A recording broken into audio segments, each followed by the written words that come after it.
কচু দিবস গেছে কালকা আর আমরা বাইতে আজকা কচু রান্ধব কই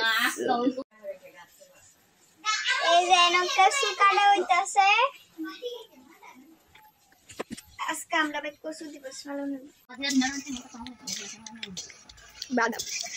আমরা চুলার ভিতরে রান্নাছে কচু বুঝুনি গ্যাসের ভিতরে তা রান্না হয় না এগুলা চুলা তো আজকে রান্না ছিল মাসি হঠাৎ করে প্ল্যানে ছিল ফ্রাইড রাইস রান্ধে তো মাসি রান্না লেতেছিল ফ্রাইড রাইস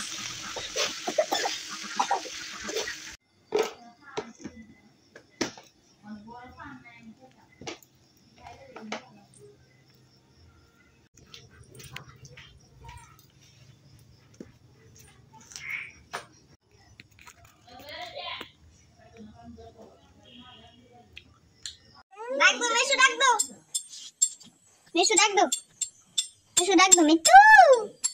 ডাক দাও 2 নম্বর মিকে দিচ্ছে